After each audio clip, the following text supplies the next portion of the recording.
Baylor football is coming off of its best NFL draft of all time. Where did it start and how did it get here? The explosion of Dave Aranda's Bears this weekend.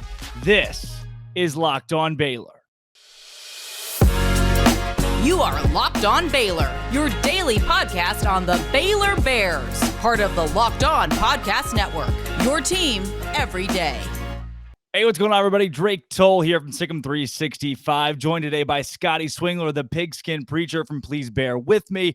Thank you for making Locked On Baylor your first listen every single day, and especially on a week like this, coming off of the NFL draft. And Scotty, the best NFL draft in Baylor football history. I have to agree with you. And, you know, the thing that was different for some folks is there wasn't that first-round pick. There wasn't that RG3, Jason Smith, going number 2 overall. But, Drake, I'm going to tell you why this was my favorite Baylor draft. Wow. Because it set the standard that Baylor is the best program in the state of Texas for getting guys to the NFL. Baylor with 2 more draft picks than Texas A&M, who was second most in the state. Of course, we can troll on Texas and TCU all we want for having nobody get drafted. And I don't expect Baylor to have the most picks in the state every year, but I think this does set a precedent where Baylor's going to be number 1 or number 2 just about every year moving forward. And that's what's exciting to me, man. That's awesome. Why not brag when it's the case? You know, why not brag when Baylor's first? It might not happen again for a little bit. Maybe it does. But right now, Baylor is the best program in the state of Texas at producing NFL talent as of, 20. Like, if you look at the rookie class next season, 1 in 5 of them are probably from Baylor. You just ask them where they played, and you roll the dice. And I like those odds because there's 11 guys that went to the NFL over the weekend. And I mean, I was shocked. I honestly really was that Baylor ended up getting a couple of third round picks in there, a 2 second-round picks. Not only that, I was expecting Pitre to be there, but the fact that Baylor had 4 guys go in the first 3 rounds, that floored me. It's awesome, man, and I think it surprised the nation. You know, Tyquan Thornton and Terrel Bernard both coming off the board way before a lot of the big national pundits kind of had them slated to come off. But that just tells you, I think it tells you a lot about what they did in the interview room, right, and the way that teams spoke with them and the way that they came off. It also tells you the work they've put in even since the season ended. And yeah, just so stoked for those guys, man. What a good showing for Baylor. Jalen Pitre to the Texans, Tyquan Thornton to the Patriots, Terrel Bernard to the Bills, JT Woods, Chargers, Treston Ebner, Bears, Kalen Barnes, the Panthers, and then the signees, Abram Smith with the Saints, Xavier Newman-Johnson with the Titans, and you have Raleigh Tejada with the Packers, McVay with the Rams. Honestly, man, how about a steal for the New Orleans Saints in getting Abram Smith and not even having to use a draft pick to get him? Yeah, man, I started watching about mid-4th round, wondering, okay, where's Abram Smith going to land? And I was just stunned that he didn't turn up anywhere in the draft process. Because to me, he's exactly what you want in an NFL back: one cut and go right up the gut, take it through the middle. Outstanding football player, and I really think he's got a shot to make this Saints team, Drake. You know, Alvin Kamara is in some legal trouble right now. Mark Ingram is the other guy there right now, older, injury prone. I really think Abram Smith's going to compete against 2 other like Notre Dame guys who haven't proven anything in the league either. I think he's got a good shot to make this roster. Practice squad seems like a worst case scenario, but I wouldn't be surprised to see him toting the rock for the Saints this season. Scotty, on top of that, you're looking at a Baylor program that with 11 guys drafted, you now have the question of, okay, a lot of these guys, almost all of them, are Matt Rhule recruits. The only odd man out would be Jalen Pitre, who's tagged with Coach Art Briles. So the question to me is, do you give Matt Rhule the credit for Baylor being the premier school in Texas this year in the NFL draft? Or does Dave Aranda get that for the development of these guys via Aranda, Vic Valoria, Jeff Grimes, Eric Mateos over the course of the last 2 seasons? Well, it's inevitably both, right? Like, you have to give both of these coaches credit. What I'll give Rhule credit for is the switch in mindset. So let's be honest. I don't think Art Briles did a good job at all of developing guys to play in the NFL. We saw so many great players out of his offense go to the NFL and flounder out, whereas the irony being Xavier Howard, the best NFL player from his era, is a defensive back, which is not his cup of tea. Whereas Rhule came in and I think kind of flipped the switch of, we're going to develop guys to play in the NFL. I think that was part of Rhule's thing, not only switching to a defensive mindset as a coach, but also saying, NFL development is how you're going to get elite recruits to Baylor. And Aranda, to your point, took that and took it to the next level. And with Pitre and Bernard in particular, I think what's so obvious is that Dave Aranda put them in positions on that defense to where their strengths were maximized and shown off, and their weaknesses were minimized and covered up quite a bit. And so both of those guys were able to thrive in Dave Aranda's scheme. And so you are right. Dave Aranda and company deserve a lot of credit, especially for the defensive side of the ball. All those guys that got picked up this weekend, getting them in a position where they're ready to play in the league. Joey McGuire, Phil Snow, the list goes down of the guys who helped develop a lot of these players that will not get a ton of recognition. But Scotty, when you lay it out there and you say, how did Baylor generate its greatest NFL class of guys just from, granted, maybe none of them pan out, but the greatest class as of draft weekend? How did this happen? I think it's been a slow process to where Baylor over the last decade plus has really become a consistently great football program.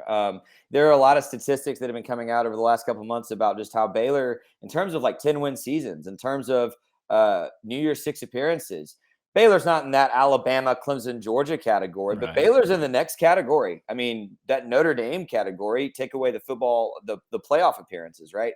That Notre Dame, Oklahoma category, in terms of wins, Baylor's right there. And again, I give a lot of credit to both Matt Rhule and Dave Aranda for making NFL development a priority in recruiting and in building the roster. I just think that was a switch in mindset from the previous regime, and you're seeing the fruits of it. And I think we will continue to see the fruits of it as Aranda stays at Baylor. Start to me, the reason that Baylor is now a draft weekend powerhouse out of the Big 12 in the state of Texas, at least this season, starts with development, because it doesn't start with 5-star guys. It doesn't start with the guys that Texas is going out and getting, right? It doesn't start with the Texas guys that are top 25, top 50 in the nation. It starts with the kids that were 3 stars, maybe fringe 4 stars who got the last second 4-star nod, that these coaches specifically, and I think I give a lot of credit to Vic Valoria, Dave Aranda, because I saw the physical shift in the last 2 seasons of this team, who became more of an SEC-style pummel and Ole Miss squad. I really believe it's development of 3-star guys. Sure. Okay. Sure. Matt Rhule recruiting. What? All right, Scotty. Holy crap, man. I'm going to get on my soapbox for a second. Come on, man. When in the Matt Rhule era did someone turn to you and go, dang, Matt Rhule is a really good recruiter? You're like, there was never a recruiting class where you're like, yep, Matt Rhule showed it off. You know what's funny about that is that though his recruiting classes were ranked better than Briles' recruiting classes from a composite score level. Oh, look, think about that too. Like even Briles, you get like 2 or 3 like big name guys, and the rest of it, you're like, where's the offensive line? And then you realize there's really not one. We just kind of threw some guys out there. Yeah.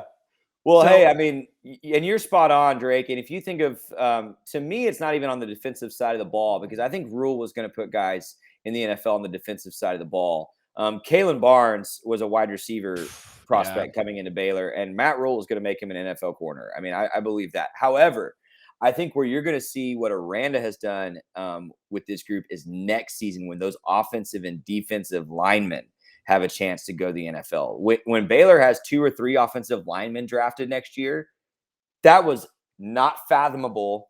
With Briles, you had a tackle every so often, an interior every so often. Certainly, when we watched this 2020 season and Aranda year 1 coming out of Rhule, we were like, do we have any offensive linemen? Is any big man on campus capable of, run blocking? It's pretty remarkable. You are right. The physicality. But what Rhule and Aranda both did is they prioritized speed. And I think that's what you saw in this draft with Thornton, Barnes, Ebner, Woods. Rhule prioritized getting smaller and faster at every position, and Aranda has continued that. And that is why Pitre, Bernard, Woods, even guys that are a little undersized weight-wise for their positions, got drafted high and will probably thrive because that has been made a priority. Oh, great speed. Obviously, great athleticism. And I want to ask you, too, speaking of athletes, when I say the name John Reynolds, what do you think? I don't know. Yeah, you're on the spot there. 1937. I'll take you back. The second pick of the 8th round of the NFL draft, a center, John Reynolds from Baylor University, selected by the Chicago Cardinals. What does the name Kalen Barnes mean to you? Kalen Barnes. Yeah, that's the last guy drafted this season for Baylor in the 7th round. So that's the beginning and the end. Okay.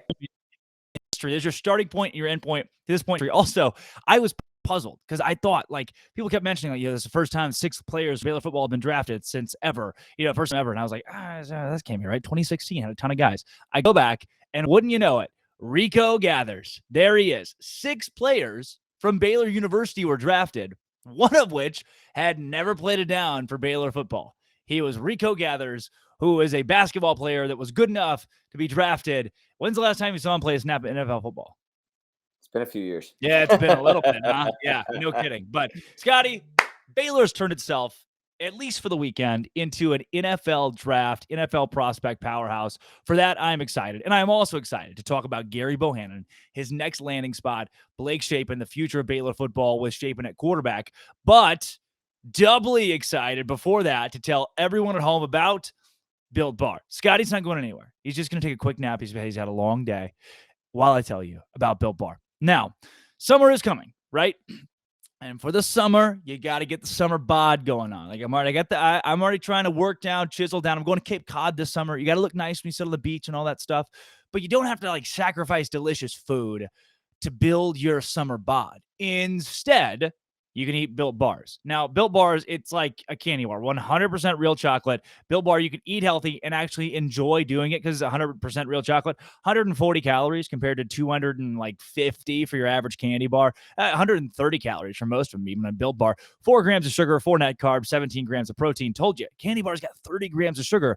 Build your summer bod with Built Bar by going to built.com to get your favorites. Banana cream pie, raspberry. My new favorite right now is the double chocolate. I don't like chocolate stuff, but I like the Built Bar double chocolate. They're all delicious. New flavors are coming out basically daily. Go to built.com, use promo code LOCKED15, get 15% off your order. Again, built.com, promo code LOCKED15, get 15% off your order at built.com. Scotty Swingler, pigskin preacher.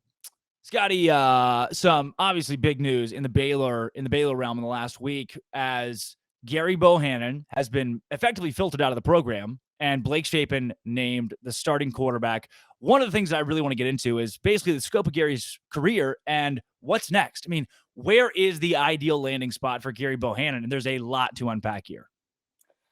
I'll tell you all that. First, I want to clarify because I was the loud tweeter, I think, when this came out, upset about Bohanon.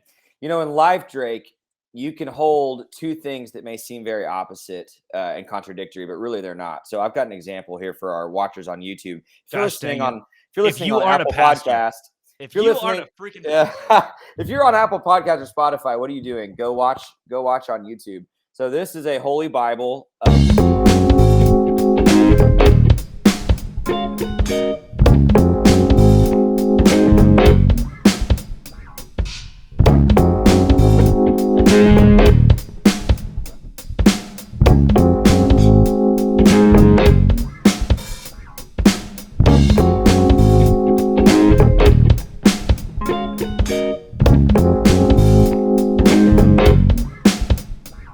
Sean Bell since I was 5 years old. I got the guy his job at Baylor. Ask me to tell you that story later.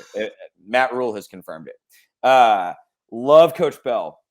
So if they say Shapen's the guy, I'm excited, and I think it's the right decision. That being said, gutted for a guy who does everything the right way.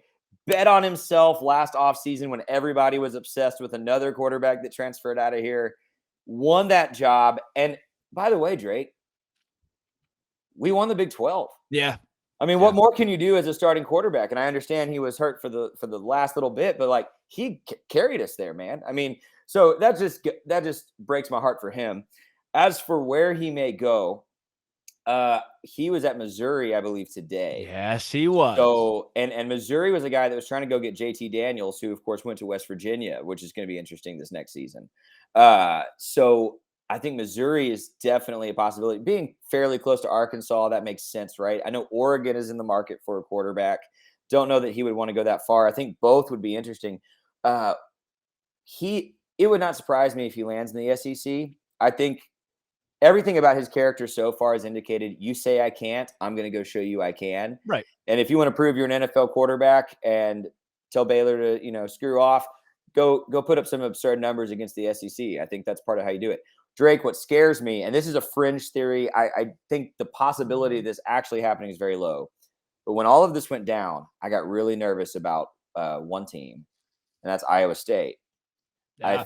I think Iowa State, although they have lost some really elite pieces from last season's team, still has one of the top 3 or 4 rosters in the Big 12, and they do not have a guy that they are just like overwhelmingly excited about at quarterback. If they want a proven winner, a guy who can who knows these teams and knows how to beat a lot of these defenses already, I think that would be interesting. And I think that would be, can you imagine the storylines going to Ames with Gerry Bohanon starting for Iowa State? But I would not enjoy that in the slightest. I'm sure Iowa State fans would really like a proven quarterback, guy who threw for 27 touchdowns last season, 2,200 yards, had almost 500 yards ish on the ground too. So Bohanon has proven himself in the Big 12. And Scotty, in my right hand, I have a light bulb. In my left hand, I have a bag of popcorn. So with people listening, you visualize it. For the people watching, you're seeing it. Now, this light bulb, it brightens things up. It lights where you can see thanks to the light bulb. Now, this bag of popcorn, on the other hand, like it pops, right? It's serving the purpose of pleasure, enjoyment.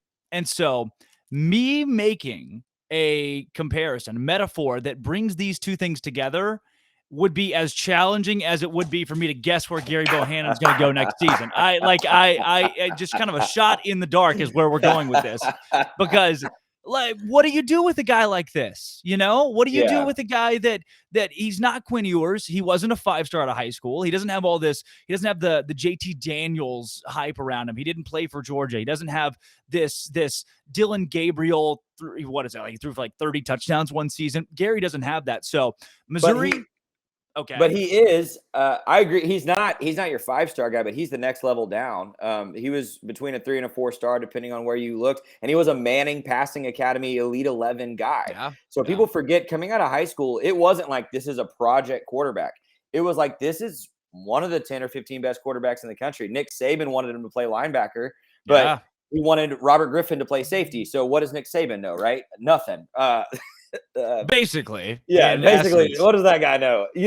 But I'm Gerry was elite coming out of high school, and he did prove something last year. I mean, say what you will about a mistake against TCU. Say what you will about maybe being a little. He's been injured a few times now, so maybe there is a concern there in that department. But the guy just won a Power 5 conference championship, led his team to that championship, and played really well for the most part. And I said when he transferred out, it will be a Power 5 team. I mean, he is not going to have to go to a FCS school. He's not going to have to go to a non-Power 5 school. He is I think he's a winner, and I think he's going to be starting at a Power 5 school.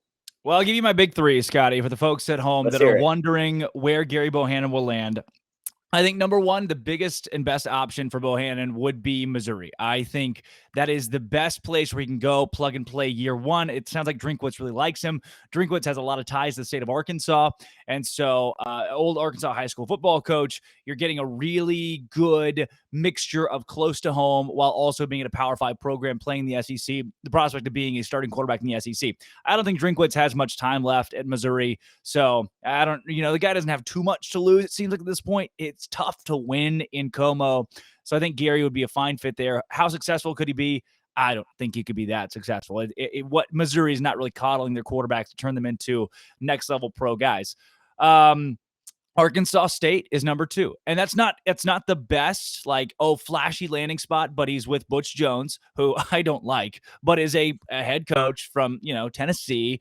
And you're playing, again, fairly close to home. Now, Earl and Jonesboro, right? Everybody at home, how far those apart are, right? If you don't know, they're very far apart, which you probably don't. And then my option 3, I think a team like Minnesota, I've heard thrown in the mix in there for a guy like Gerry, and I think that is probably better. Gerry reminds me more of a Big Ten style quarterback, less of a go in the SEC, versatile, air it out, and just make some circus play. More of a, hey, let's put you into really formidable PJ Fleck, like give Gerry the ball, let him run, 3 or 4 yards of play, and then go score a touchdown. So less big play, more, matriculating the ball down the field, which apparently is not the word that should be used there. But war of attrition, Gerry Bohanon in a Big Ten school makes sense to me. Those are my big 3. Scotty, I guess you'd be okay at least with I just wanted to be, I want to be okay. It's like your kid's growing up. It's like your kid's going off to college. I am rooting for him, and I hope most Baylor fans would feel this way. I'm rooting for him to wherever he goes, just absolutely crush it. I mean, I'm rooting for him to go like, let's scratch our heads at the end of next season and go, should we have kept that guy as our starter? Yeah. Like, I want him to be nothing but successful, and I want him to get drafted next year. And I know that seems impossible to some folks, but I think if he puts the right stuff on tape, he's got a shot. And I hadn't heard anybody else say Minnesota, but I agree with you. I think that would be great. I also would not be surprised. We're recording this late on a Sunday night. If by Monday morning, when most folks are listening to this episode, if he's already announced he's at Missouri, right. I mean, that wouldn't shock me in the least. So no, not at all. You know what else wouldn't shock me? That is the 7th national championship by the acrobatics and tumbling team. It was a big weekend in Baylor sports, and another national title comes to Waco. We're going to break that down, but I got to tell you why I am also excited, and part of that is because of Bet Online. Now, Scotty's gone away for a second, and this is not – we have a pastor on the show today, so I've got to talk about sports gambling. He already brought up Pilsner, so I have sent Scotty on a nap, and I'm going to tell you about BetOnline.net. BetOnline.net is your number one source for all sports betting and sports info. Find the latest sports developments, league reviews, news. MLB is going on right now. Basketball playoffs. There's live betting. You have esports. There's like these Vegas-style casinos. I'll say specifically like that live betting, great. Like live over-unders, live lines as well. Head to the website today or use your mobile device to learn more about the trends in action. Bet Online, where the game starts. And my man, Scotty, pastor, pigskin preacher, pigskin pastor, one or the other. We'll figure it out. Scotty, 7 national championships. I know that you've never played acrobatics and tumbling in your life, but is that good? You tell? Yeah, the first thing, I want to talk to the negative Nancy's for a second. The first thing that people say when we talk about Baylor's continued run in this sport is, well, not that many schools compete. I just Googled it. 30 schools compete. So, yeah, it's not football, right? But wow, there's 30 schools competing, and you've been the best for 7 years in a row. I mean, there is a lot to say for that. And I had friends that were on the acro team. I'm sure you have friends that are on the acro team. That's so fun for them, man. I mean, to be a destination spot for any sport, I'm happy to do it. So props to them, man. It's awesome. Outside of acrobatics and tumbling, which they'll be on a big tour this week or in and around the Baylor athletic facilities and with students showing off the new hardware, 7 in a row for Felecia Mulkey too. Big shout out to her, someone who I've interviewed multiple times. I've always loved. She's great. Amazing energy, is just a bulldozer for the sport itself, which will be NCAA sanctioned very soon as well. And Baylor's dominance will then continue into the NCAA realm when they'll be receiving national championships that have the NCAA marker on them. But you also have Scotty, this doesn't happen very often now, but Baylor baseball won against a top 10 team this week. I saw that. Drake, I don't know if I should ask this. We are improvising this. Do you think the recent slump is because Coach Rod is halfway out the door? I'm going to give you my honest statement. And it's an honest question. Right, I have no idea. This is off the cuff for everybody at home. This is off the cuff.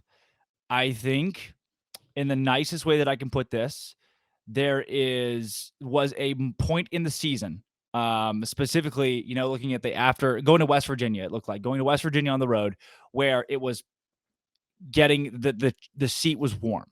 You could feel it, tangibly warm. And the team had a chance to win that series, ended up being swept at West Virginia. It's been a slow decline since then. I don't want to say rapid because they've won a series against Kansas and have had, a few really solid midweek wins. But right now it feels like it's trending that way, that it's trending towards a change in leadership late in the season. Do I think that's led to the results? Not entirely. I think this is a group of guys that's really resilient and will rally around something to win these games. They're not necessarily trying to lose, but the mojo of a team that knows it's in a really, you've got guys that are wondering, man, if my coach gets fired, is my scholarship gone? Where do I have to go? What is my next step? So I do think that leads to something. So I would never suggest that college athletes are trying to lose. I just don't believe that ever. So that was not my suggestion, but yeah, mojo's a good word for it. But you're right. How fun. Yeah. Woo, woo, woo. They did something. Let's celebrate what we can, man. Beat a top 10 team. So I think right now you're looking at Oklahoma State series, which is going to be one that you need to sweep if you're going to have. I mean, RPI wise, you're just not going to make it in unless you win the Big 12 tournament at this point. And so Kansas State series, what? Crazier things have happened. Oh, way crazier things. Coastal Carolina won a national champion. It's baseball, baby. How can you not be big about it? I'm trying to remember. I'm sorry for another parallel. It was 2007 or 2008. I was, I think, a freshman in high school, and Baylor basketball was ranked like 10 out of 12 in the Big 12. Just a rough season.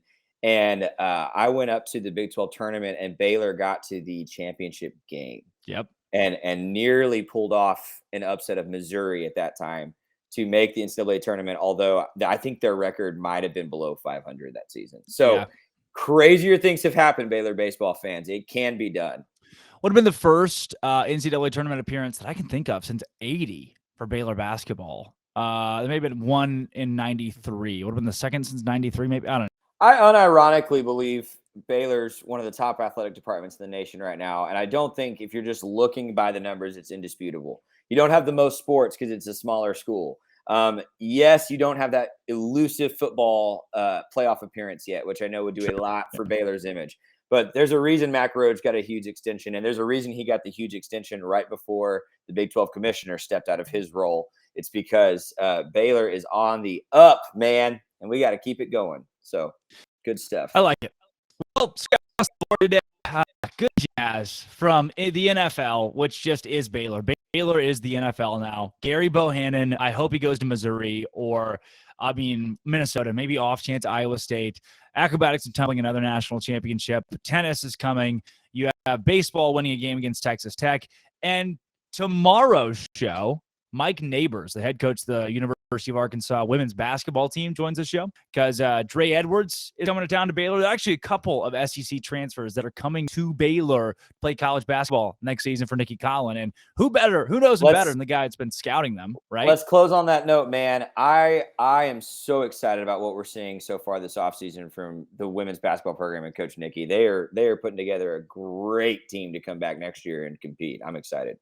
Well, tomorrow's show, we'll talk women's basketball with Coach Mike Neighbors. We'll also give you the rundown on tennis and where those teams end up in the postseason. I'm Drake Toll, Sikkim 365. That is the pigskin preacher, Scotty Swingler.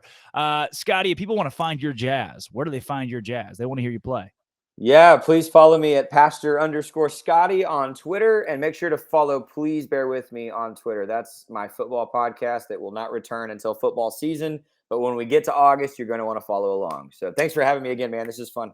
As always, Scotty and everyone out there, thank you for making Locked On Baylor your first listen every day, especially on this Monday. Make your second listen Locked On Big 12. Get all your daily Big 12 news and 30 with Big Expert Neighbors. It's free.